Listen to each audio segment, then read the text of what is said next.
Viewers, மனிதர்கள் முதல்ல தண்ணியில பயணம் பண்ண பரிசல் படகுல இருந்து இப்ப ஐஸ் பாறைகளையே உடைச்சிட்டு பயணம் பண்ற ஐஸ் பிரேக்கர் கப்பல் வரைக்கும் மனிதர்கள் பயன்படுத்துற 10 வித்தியாசமான படகுகளையும் கப்பல்களையும் பத்தி தான் நம்ம இந்த வீடியோல பார்க்க போறோம். இந்த வீடியோ பிடிச்சிருந்தா லைக் பண்ணுங்க, அப்படியே நம்ம தமிழ் கலாட்டா நியூஸ் சேனலை சப்ஸ்கிரைப் பண்ணி சப்போர்ட் பண்ணுங்க.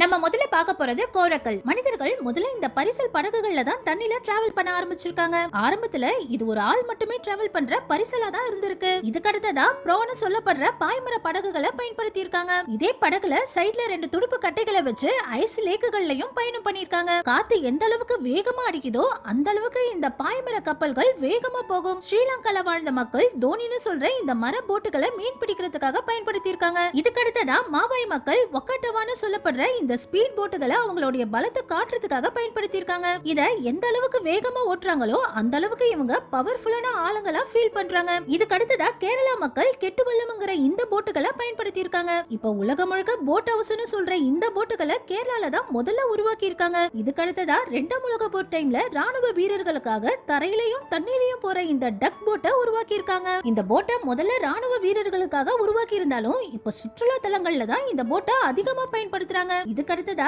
ஏர்போர்ட்டை உருவாக்குறாங்க. அமேசான் காடுகள்லயும் புளோரிடா ரிவர் பகுதிகள்லயும் தான் இந்த ஏர்போர்ட்டை அதிகமா பயன்படுத்துறாங்க. இந்த போட்டோட பாட்டம் ரொம்பவே பிளாட்டா இருக்கிறதுனாலயும் இதுக்கு பின்னாடி இருக்கிற ஃபேன் இந்த போட்டுக்கு அதிக அழுத்தத்தை கொடுக்கறதுனாலயும் இந்த ஏர்போர்ட்டுகளால தண்ணி குறைவா இருக்கிற பகுதிகளையும் ஈஸியா டிராவல் பண்ண முடியும். இன்னும் கேட்டா இந்த போட்டை தரையிலையும் கூட ஓட்ட முடியும். இப்போ ரீசெண்டா இந்த ஹைட்ரோஃபாயில் போட்டுகளை உருவாக்கி இருக்காங்க. நார்மலான போட்டுகள் மாதிரி இது தண்ணியில போகும்போது ரொம்ப ஷேக் ஆகாம தண்ணிக்கு மேல மிதக்கிற மாதிரி ஸ்மூத்தா போகும். இப்போ இதுல மிகப்பெரிய ஹைட்ரோஃபாயில் போட்டுகளை கூட உருவாக்கி இருக்காங்க. இந்த போட் தண்ணிக்கு மேலேயே டிராவல் பண்றதுனால நார்மலான போட்டுகளை விட ரொம்பவும் ஸ்பீடாவும் போகும். அடுத்தது சைக்ளாய்டல் ப்ரொபல்ஷன் போட். ஆரம்பத்துல நம்ம ஜாக் ஸ்பேரோ கப்பல் மாதிரி இருக்கிற பெரிய பாய்மர கப்பல்கள்ல தான் ஒரு நாட்டுல இருந்து இன்னொரு நாட்டுக்கு கடல் வழியா பொருட்களை எடுத்துட்டு போனாங்க. ஆனா 1956ல இந்த ப்ரொபல்ஷன் மோட்டரை கண்டுபிடிச்சதுக்கு அப்புறம் மிகப்பெரிய கார்கோ கப்பல்களை உருவாக்க ஆரம்பிச்சாங்க. 1956ல 800 TEU அளவுள்ள கப்பலை உருவாக்குனாங்க. ஒரு TEUனா 24,000 கிலோன்னு அர்த்தம். அதுக்கப்புறம் கொஞ்சம் கொஞ்சமா பெரிய பெரிய கப்பல்களை உருவாக்கி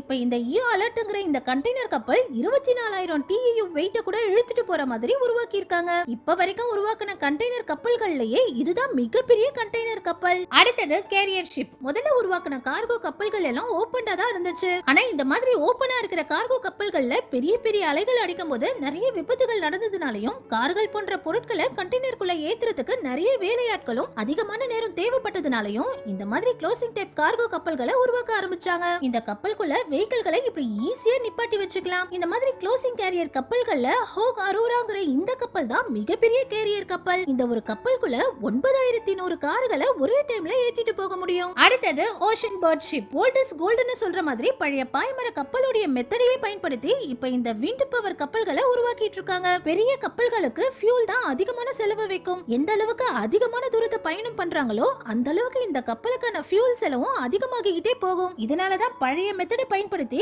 காற்றுடைய வேகத்திலேயே இந்த கப்பல்கள் ஓட்டுற மாதிரி இப்போ உருவாக்கி இருக்காங்க. இதுல பாய்மரம் மாதிரி இந்த விங்ஸ்களை ஓபன் பண்ற கப்பலும் இருக்குது. கப்பலுக்கு முன்னாடி இந்த மாதிரி பெரிய பாராசூட்டை பறக்க விட்டு மெயின் இன்ஜினை லோ பிரஷர்ல இயக்கி ஃபியூலை மிச்சப்படுத்துற கப்பல்களும் இருக்குது. இந்த மாதிரி ஸ்பின்னிங் சிலிண்டர்கள் மூலமா கம்மியான ஃபியூல்ல ஓட்டுற கப்பல்களும் இருக்குது. 1 மீட்டர்ல இருந்து 54 மீட்டர் உயரம் வரைக்கும் இந்த சிலிண்டர்களை கப்பலுக்கு மேல செட் பண்றாங்க. ஃபியூச்சர்ல எல்லா கப்பல்களும் ஃபியூலை மிச்சப்படுத்துறதுக்காக இந்த மெத்தடை தான் பயன்படுத்த போறாங்க. அடுத்தது ஆயில் ரெக்கவரி ஷிப். கடல்ல க்ரூட் ஆயில்கள் கொட்டும்போது மிகப்பெரிய பாதிப்புகளை ஏற்படுத்தும். க்ரூட் ஆயில் கொட்டின இடத்துல இருந்து பல கிலோமீட்டர்கள் தூரத்துல வாழ்ற உயிரினங்கள் கூட இந்த எண்ணெய் கசிவால இறந்து போகும். இந்த மாதிரி கடல்ல கொட்டுற எண்ணெய்களை கிளீன் பண்ணி எடுக்கிறதுக்காகவே இந்த ஆயில் ரெக்கவரி கப்பல்களை உருவாக்கி இருக்காங்க. இந்த கப்பல் 65 டிகிரில ஓபன் ஆகி 421 ஸ்கொயர் ஃபீட்ல விரிஞ்சு கொட்டி இருக்கிற எண்ணெய்களை உறிஞ்சி எடுக்கும். இந்த கப்பலை பார்க்க சின்னதா இருந்தாலும் இந்த கப்பல்ல இருக்கிற பவர்ஃபுல்லான மோட்டார்கள் கடல்ல கொட்டி இருக்கிற க்ரூட் ஆயில ரொம்ப ஸ்பீடாவே உறிஞ்சி எடுக்கும். அடுத்தது ஃபிளிப் ஷிப். இந்த கப்பலை பார்க்கிறதுக்கு தண்ணிக்குள்ள முழுகின மாதிரி தெரியும். ஆனா இந்த கப்பல் கடலுக்கடியில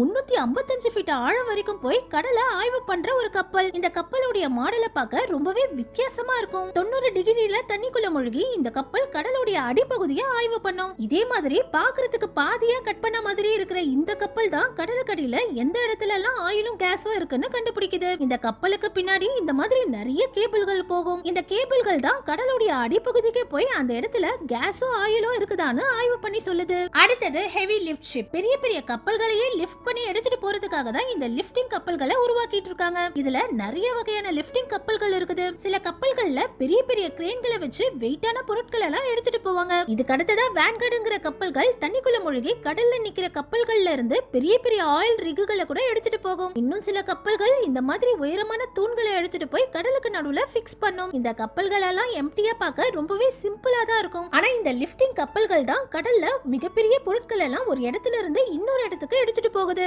அடுத்தது ஐஸ் பிரேக்கிங் ஷிப். இந்த கப்பலை கண்டுபிடிக்காத வரைக்கும் அண்டார்டிகா போன்ற நிறைய கடல் பகுதிகளை ஆய்வு பண்ண முடியாமலேயே இருந்துச்சு. 1899ல தான் முதல்ல இந்த ஐஸ் பிரேக் கப்பலை ரஷ்யா உருவாக்குனாங்க. இந்த கப்பல் வந்ததுக்கு அப்புறம் தான் ஐஸா உறைஞ்சு போயிருந்த நிறைய கடல் பகுதிக்கு மக்களால போக முடிஞ்சது. இப்ப வரைக்கும் ரஷ்யா தான் ரொம்பவும் பவர்ஃபுல்லான ஐஸ் பிரேக்கர் கப்பல்கள் எல்லாம் வச்சிருக்காங்க. இந்த கப்பல்கள்ல எல்லாம் ஒண்ணுக்கு 4 மோட்டார்கள் இருக்கும். இந்த கப்பலுடைய முன்பகுதியையும் ரொம்ப ஸ்ட்ராங்கா உருவாக்கி இருப்பாங்க. இதனால இந்த கப்பல்கள் ஈஸியா ஐஸ் பாறைகள் எல்லாம் உடைச்சு தள்ளிட்டு போயிட்டே இருக்கும். நம்ம கடைசியா பார்க்க போறது LNG கேரியர். இந்த கப்பலுடைய டிசைன்களை பார்த்தாலே உங்களுக்கு தெரிஞ்சிருக்கும். நேச்சுரல் கேஸை எடுத்துட்டு போறதுக்காக தான் இந்த கப்பலை உருவாக்கி இருக்காங்க. இதுலயும் 3-4 மாடல்கள் இருக்குது. இந்த கப்பலை பார்க்க நார்மலான கப்பல்கள் மாதிரி தெரிஞ்சாலும் அதிகமான நேச்சுரல் கேஸை கப்பல்களை ஏத்தி கொண்டு போறது ரொம்பவே ஆபத்தான விஷயம். இதனால நிறைய செக்யூரிட்டி செக்கிங்களுக்கு அப்புறம் தான் இந்த கப்பல் போர்ட்டை விட்டு கிளம்ப ஆரம்பிக்கும். ஓகே வியூவர்ஸ், இந்த மாதிரி இன்னும் நிறைய வித்தியாசமான கப்பல்கள் இருக்குது. அதெல்லாம் இந்த வீடியோவோட பார்ட் 2 வேணுமான கமெண்ட்ஸ்ல சொல்லுங்க. இந்த வீடியோ பிடிச்சிருந்தா லைக் பண்ணுங்க. அப்படியே நம்ம சேனலையும் சப்ஸ்கிரைப் பண்ணி சப்போர்ட் பண்ணுங்க.